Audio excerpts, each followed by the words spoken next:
You are listening to Rabbi Aryeh Wolbe of Torch in Houston, Texas.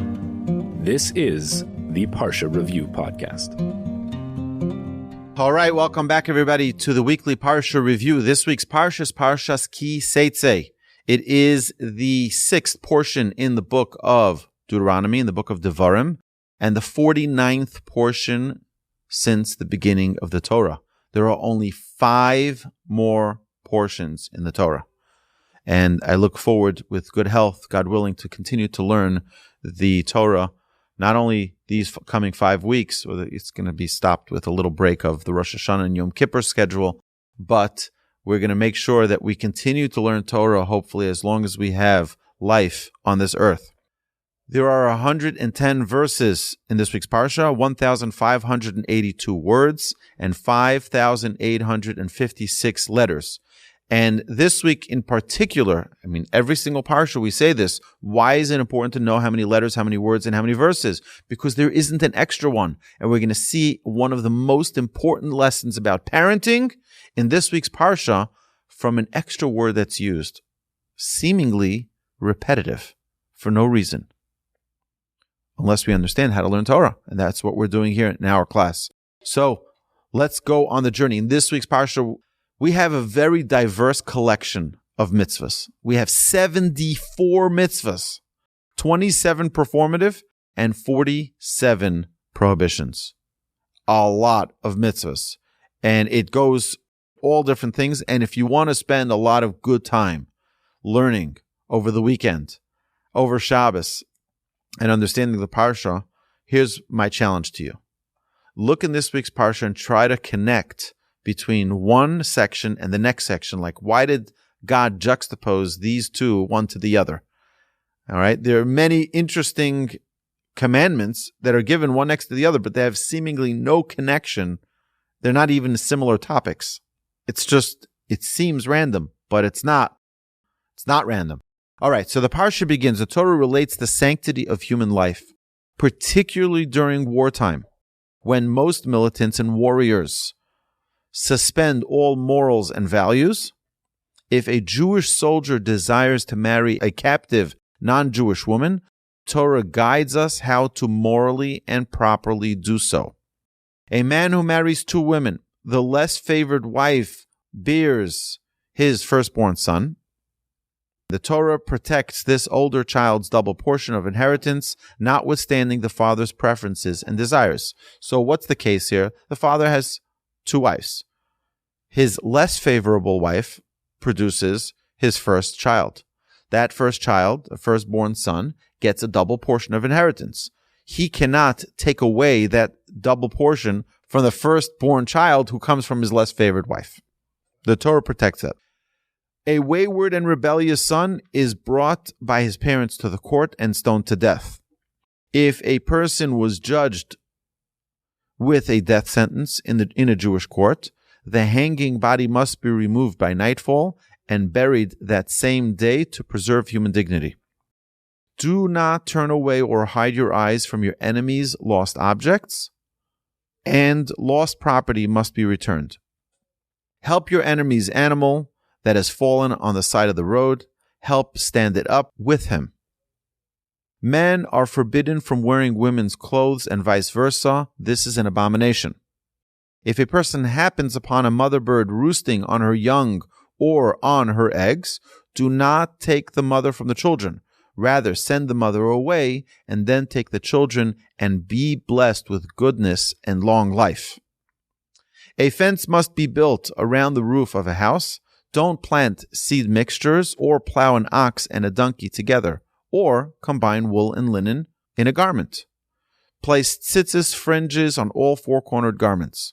Again, you see the collection of mitzvahs that one doesn't necessarily connect with the next, but each one is its own independent mitzvah and a beautiful commandment of Hashem. A man who defames his wife, claiming she lacks her virginity, is punished by paying a fine to her father. See, he gets married. He comes the next day after the wedding, and he says in court, this woman that I married, I was told that she was a virgin, but she wasn't. And he defames her, because that's not true. So he pays a fine to the father and may not divorce her forever However, if the accusation was true, the wife is punished for committing adultery. Laws of illicit relationships. A man who sleeps with a married woman, an engaged woman, his father's wife, these are all prohibited relationships. A mamzer.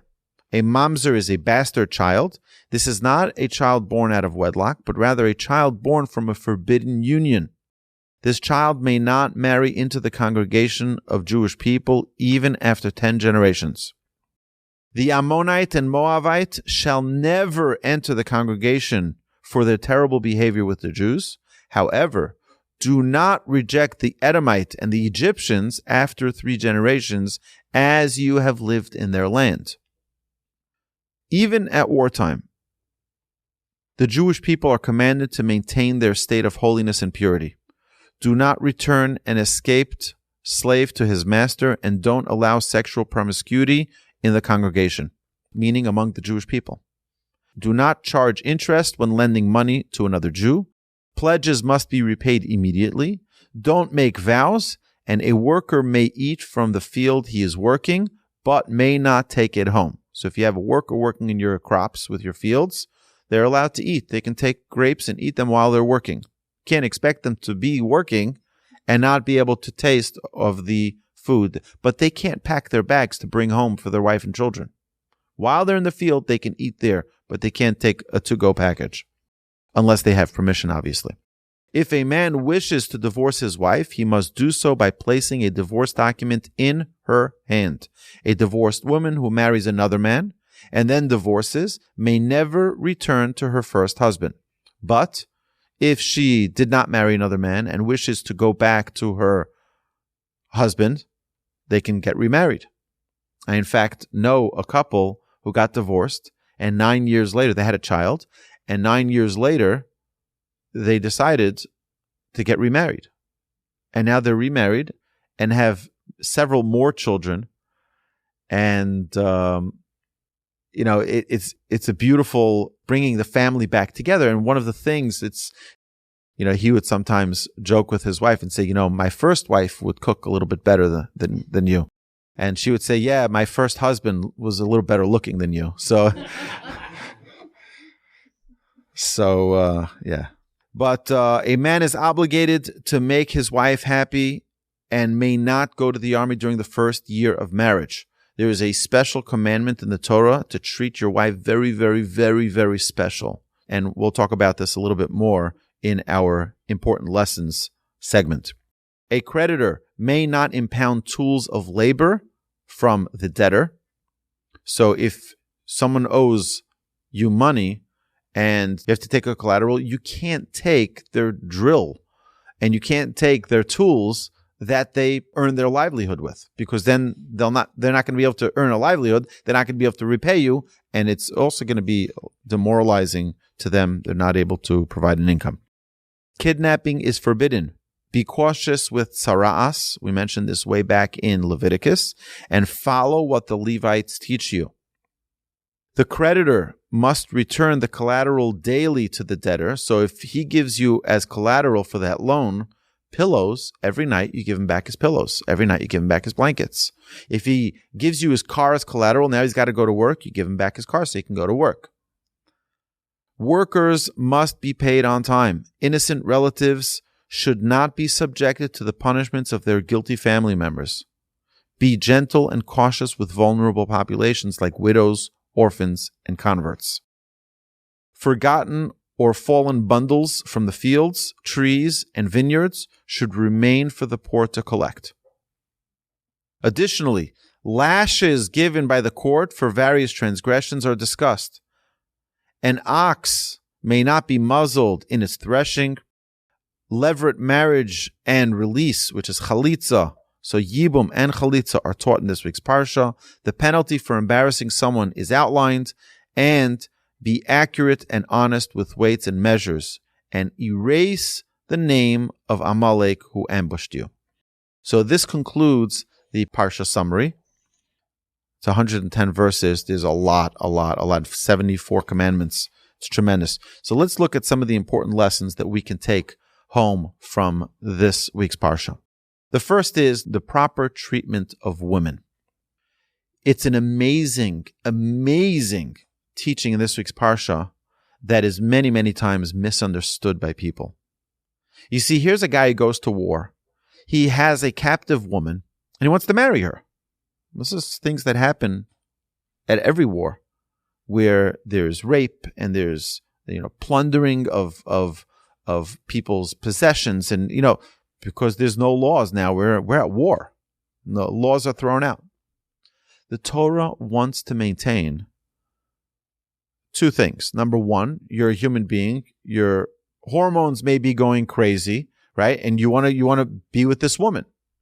On the other hand, you're still a Jew. You're a dignified human being. So is she a human being.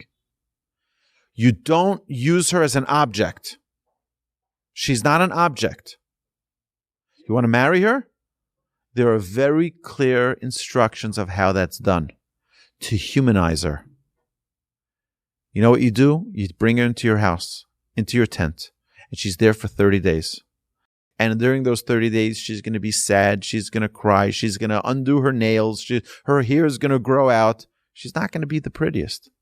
If after those 30 days you still want her for her virtues, for who she is, then you can be with her. Then you can marry her. But not just as an object. You have a desire, you have a temptation or an urge, and you're going to make her your victim? That's prohibited. The Torah takes a captive woman and elevates her to human. You're not just an object. Just because he's in a challenging situation, because he's in war, doesn't give him the opportunity or the power to dehumanize her and make her into an object. This is something which is so fundamental and so precious that our Torah teaches us not to make an object out of your desires. There's a human being there.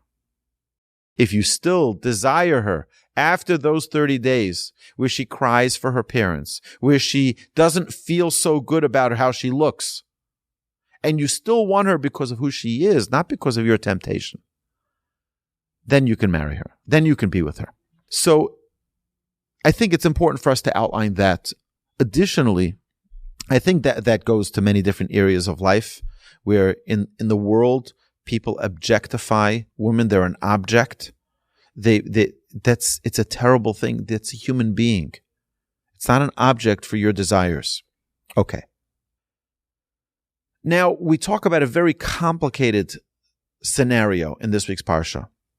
A child who is a wayward child, a rebellious child, and we put him to death. The parents bring him to court and put him to death. And I want to focus on the verse in this week's Parsha that talks about that.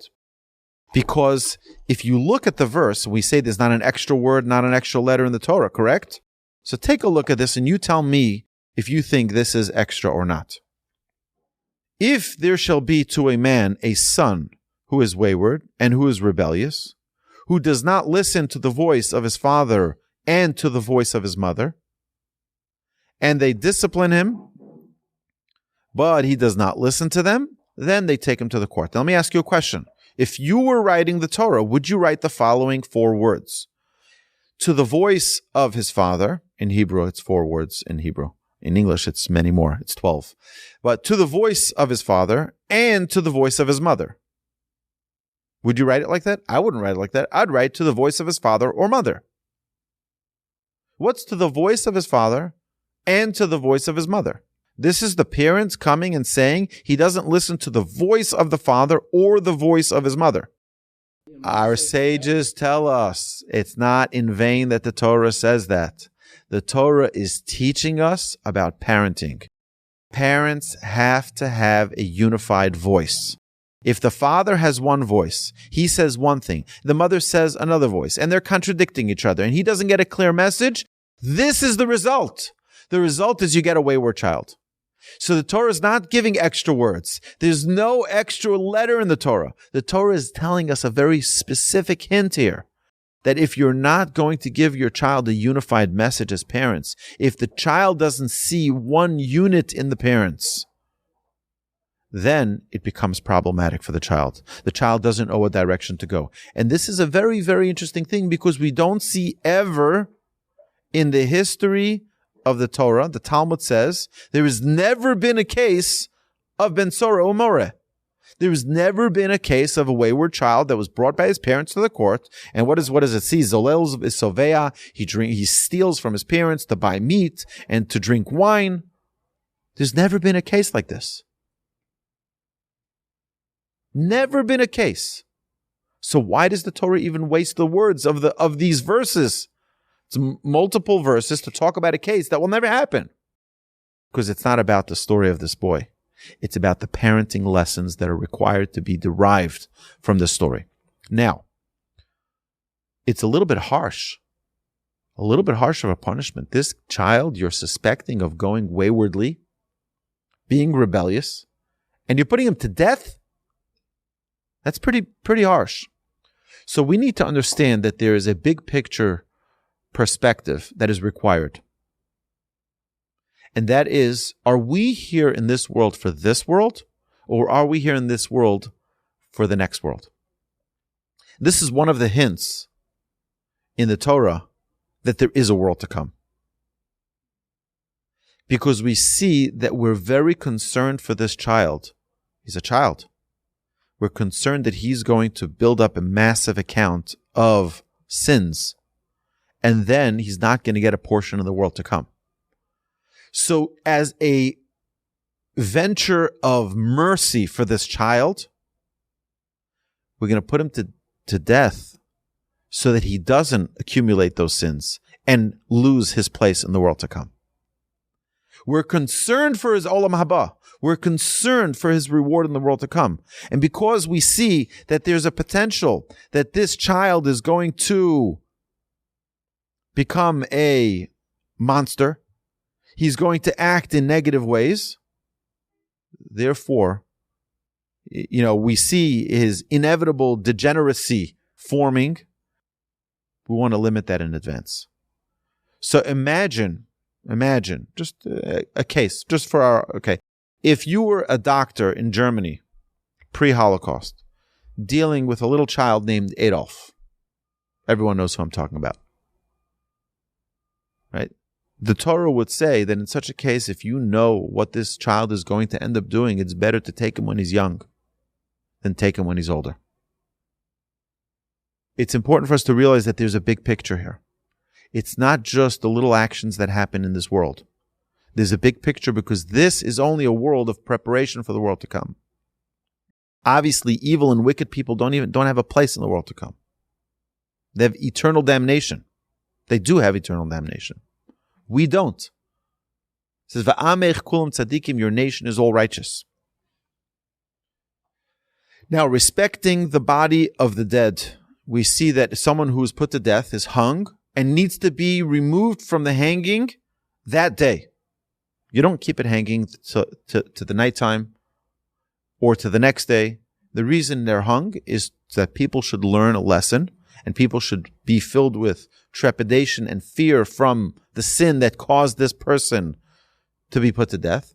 But still, it's a human being. And we bury that person immediately in the most dignified fashion. And we know that there's no dignity like the dignity that's provided by the ritual burial society and how they prepare a body in the most dignified way for burial. That is required, and this we see in this week's Parsha as well. Now, it's very interesting that it points out that if you see your enemy's animal lying beneath its burden, or your enemy's lost object, then you shall return the lost object, and you shall help the animal get back on its feet. So this is a very, very incredibly beautiful way the Torah says important lessons that can be derived from this. Number one, if your enemy you have to go help, certainly your friend. Certainly your stranger. Stranger, I don't have any animosity towards them. My enemy I have animosity towards. And the Torah says, if your enemy you have animosity for, you have to help them up. That's certainly a random stranger who you don't have animosity for. Definitely someone you love. Same thing with a lost object. We learn through this about You find a lost object, you got to return it. Where do we learn it from? Because if you have to return a lost object of your enemy, even more so, you have to return a lost object of somebody you don't know. It's an incredible teaching here. The Torah says a case, a scenario, and you learn all of the other, you're able to connect the dots and say, oh, if it means such an extreme case, even someone I have a hatred for, and definitely someone who I don't have hatred for, and even more so someone, obviously, who I have a great endearment and love for. So it's important for us to know that a lost object, you find a watch on the street, you put up a sign, say, I found a watch. Now, you don't just return it. Talmud is a big tractate of Talmud that discusses, lost objects and how you determine who the owner is. How long do you have to announce that lost object? And what proofs are required to determine their ownership of it? If you just find a dollar bill, everybody's got a dollar bill in their pocket. Maybe it's anybody's. Right? But what's if that dollar bill is folded in a specific way? It's made into a flower. Not everybody does that. That's a specific identifier. And what we do is when someone says, yes, I am the one who lost that $20 bill, we say, okay, what are the identifiers? And if they're able to identify what it is and in its specific character, then it's the same thing as with a book, same thing as with articles of clothing, and all of these different things that may be lost, we have to ensure that it's going to the rightful owner. Because if we give it to the wrong owner and then the rightful owner comes, says, where's my object? And you're like, oh, I gave it to somebody else. Then we could be held responsible for that. All right, sending away the mother bird. And this is a very, very complicated topic. Again, we're doing an injustice to this week's Parsha by going through it so quickly. But if you see a mother bird sitting on its eggs, on its children, on its young, you're not allowed to take it from its children, but rather you have to shoo it away. So you can say, it's, come on, what's the difference? There's a difference. You have to show mercy. And our sages tell us that the mercy, I want to share with you an amazing story. I've shared this before, but I think it just puts us into the frame of mind what it means to be merciful. Merciful means that you take away one little smidget of pain. One of our great sages is Rabbeinu Tam, and he got this name, Rabbeinu Tam, which means our great teacher who was perfect in all perfection. And where did he get this name from? So we know the halacha says that everything that a woman brings into her marriage belongs to her husband. Meaning, as a unit, it belongs to them. But what happens if they're engaged, and the engagement that they used to have in the times of the Talmud is very different than the engagements we have today. The engagements today are really essentially non-committal. Till they're married, we do the engagement and marriage in one shot at the wedding. But it used to be that it was up to a year's time between the engagement and the marriage. Now, during that year, the girl's family would spend time and money and resources on building a dowry for this young couple that's going to get married. Now, what happens if, and again, being engaged means basically married, but there's no relations between the husband and wife, between the bride and groom, till they finalize that engagement with a marriage. So what happens if during those 12 months of engagement, the girl, the bride, passes away? So, obviously it's tragic, but Rabbeinu Tam made a decree that anything that they purchased for this couple and put in the dowry during the engagement goes back to the girl's family. And the reason is so that it takes away one little cry from the girl's family. Imagine they're sitting there, Shiva, and they're so sad they lost this beautiful, beautiful girl with so much potential, so much promise. She's going to raise a family. Everything's going to be amazing. And they're mourning that. And then they give one extra cry. Oy, and we also lost the dowry. Imagine, Rabbeinu Tam took away one little cry of pain. That's compassion. And that is why he merited to get that name where the Jewish people called him Rabbeinu Tam, our sage who is pure. One little drop of pain that you're able to remove from someone else is being merciful. One little drop you take. The mother bird is sitting there on top of its young, protecting them. You want to take one of the young.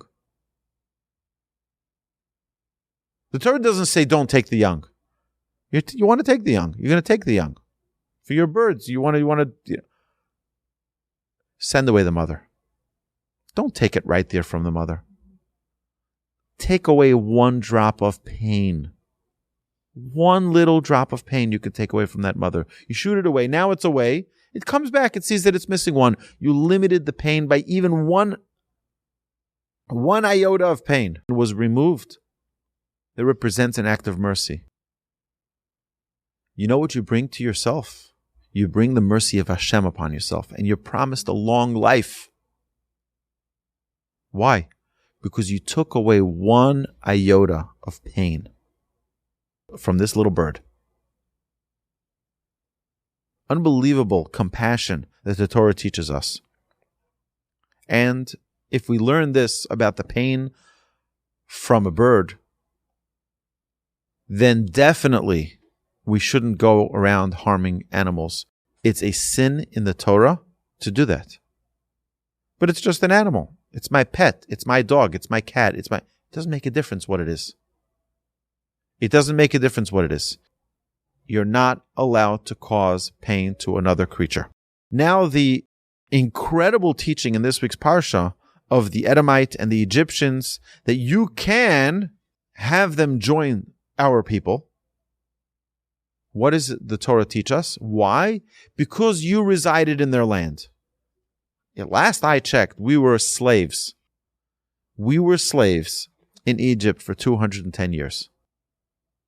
We were slaves, and we're the ones who have to have gratitude for what? We were slaves in Egypt, and we have to have gratitude for the Egyptians for hosting us. The Torah teaches us a very important lesson. Anything that you derive pleasure from, you have to show gratitude. Even your captors. I'll share with you a great story. My wife's grandparents lived in New York, and my wife's grandfather was a diabetic, and he was blind. One day, my wife's grandparents were home, and robbers came into the house. And they broke into the house, and they tied up my wife's grandmother, and they were about to tie up my wife's grandfather. So they said, he's a diabetic, he's blind, he doesn't see anyway. Don't tie him up. Don't cover his eyes. Don't tie him up. And they didn't. And they ransacked the house and stole a tremendous amount. But when they left, my wife's grandparents said, we were robbed, but they were nice robbers. They didn't blindfold him. They didn't tie him up. We told him he was a diabetic. We told him that he was blind, and they didn't harm him. So, is that the way we should be living our lives? What? These people are evil. Look at them. They're thieves. They're terrible. The Egyptians, they enslaved us and tortured us for 210 years. But you lived in their land. And they gave you food to eat. And they gave you a place where you had children. You went in as 70 people and you left as, how many? 600,000 men between the age of 20 and 60. You multiply that with the women and the children, you're dealing with over 3 million people. It's unreal. We did prosper a little bit there. Not very great conditions. But you owe a debt of gratitude. And therefore it says, don't take revenge of the Egyptian. If they want to convert after 3 generations, when that original generation of captors is gone, they can join the Jewish people if they want to convert. And same thing with the Edomites. But about the Moabites and the Ammonites who did not let us into their land and fought battles against us and hired Bilam to curse us, them, they can never, ever join the Jewish people. Now, I just wanted to outline something which is very, very important. I don't want it to be overlooked. And that is the difference between men and women in their obligations in the Torah. So we know that women are not obligated to mitzvahs that are time-bound mitzvahs. A mitzvah that is time-bound, women are not obligated upon. One of those mitzvahs are mentioned in this week's Parsha. Tzitzis. Tzitzis is any 4-cornered garment, needs to have fringes. A woman is not obligated to this mitzvah. Why not? Because part of the commandment that tells us to place tzitzis on a 4-cornered garment also says that you shall see that garment. Our sages tell us, seeing is a daytime activity. Nighttime, you don't see. Therefore, the mitzvah of tzitzis is only obligated during the day, and therefore women are not obligated to the mitzvah of tzitzis. Additionally, nighttime garments don't either require tzitzis. I'll give you an example. Your blanket. Your blanket is a 4-cornered garment, which you are wearing for possibly 8 hours, if you get a good night's sleep, 8 hours every night. And we don't see tzitzis on blankets because it's a nighttime garment. It's designated for nighttime. A daytime garment that has 4 corners, like a talit or tzitzis, a talit katan, that is required to have tzitzis, and it's not obligated upon a woman to fulfill this mitzvah because it is a time-triggered mitzvah. Okay. First year of marriage. We mentioned that this is a special time that a husband should take extra care of his wife. And the Torah commands, as we mentioned last week, there are certain restrictions. Certain people cannot go to war and battle for the Jewish people. One of them is someone who just got married in their first year of marriage. Why? Because the Torah also, in a roundabout way, tells us the importance of what's known as Shana Rishona, the first year of marriage. The first year of marriage is a very sensitive, delicate time in a relationship because here's a young woman, she gets married, she doesn't necessarily feel a sense of security yet with her husband. And it takes time for her to feel secure and to know that her husband is there and he's going to take care of her. And our sages say that takes 1 year. Now, many of our great rabbis in this generation say that it's not 1 year anymore in our generation. It's 3 to 7 years for a woman to feel settled in her relationship, to feel secure in her relationship with her husband, which is why the obligation for a man, when they get married, a young boy and girl get married, during the first year of marriage, it is customary for a man not to leave his home at night during the first year of marriage. Even not to learn in kollel at night. Evenings you spend with your wife, your home, you talk, you can play games, you eat together, you spend time together, you build that solid relationship. And this is an emphasis that is taught to every young man who gets married in the Torah community. You'll have one of the rabbis give him this guidance and instruct him his obligation of the first year of marriage. Again, it's not only the first year of marriage anymore, it's much longer than that because we have a different generation. And it's important, that's a man's obligation to make sure that his wife feels secure in their relationship as long as it takes. Well, I gave you your 1 year, now leave me alone. Let me go travel with my friends and go. No, if she doesn't feel comfortable, it's still a first year for you. It's a virtual first year. Now, imagine, we mentioned in our Parsha Review that fallen bundles in the fields, the trees, and the vineyards should remain for the poor to collect. So think of the sensitivity of the Torah in this week's Parsha. And I think if you want to title one word that defines this week's Parsha, it's sensitivity. Sensitivity to the woman, the captive woman. It's sensitivity to the bird. It's sensitivity to all of the different characters in our Parsha. But also sensitivity to the poor. See, what happens? The poor people are sitting there. They're like, oh, they're harvesting their crops. They're sitting there on the outskirts of the crops, of the fields, and they're like hoping that the owner is going to leave something for them. So what happens? The owner is collecting all of his bundles of stuff, and he puts it on his back to take it, bring it home. And a few of the pieces of straw or hay or vines fall off. They fall to the ground. The family is now looking and they're like, oh, these poor people are sitting and they're like, oh, I can't wait to get those grapes that they forgot, that fell from their sheaves. I can't wait to get those. And then the guy turns around and picks them up, puts it back on. Like, oh, we were hoping to get that food. We were hoping to be able to make a challah for Shabbos with that flour. The Torah commands us to have a sensitivity to those poor people. There's something called leket, which is the things that fall from your bundles, and the others are things that you forget from your bundles. And those were commanded by the Torah not to go back and take them.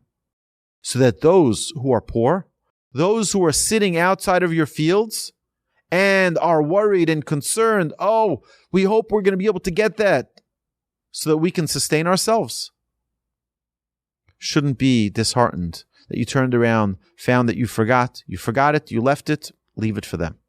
They're looking out for it. It's important for them. So, my dear friends, this week's Parsha is jam-packed. I urge you, like I do every week, read through the Torah portion. Open up your Stone Edition Art Scroll Chumash. Open up your Schottenstein Edition Chumash, which is all the same Torah, the same Chumash, but with different formats of translation. It's so simple. It's so easy. Learn it. It's your Torah. It's our Torah. Morasha Kihilas Yaakov, we're going to see in a couple of weeks Torah portion. It's an inheritance. The Torah is an inheritance for each and every Jew. The Torah tells us it's your Torah. Take it. Own it. Love it. Study it. Make it yours. My dear friends, have an amazing Shabbos.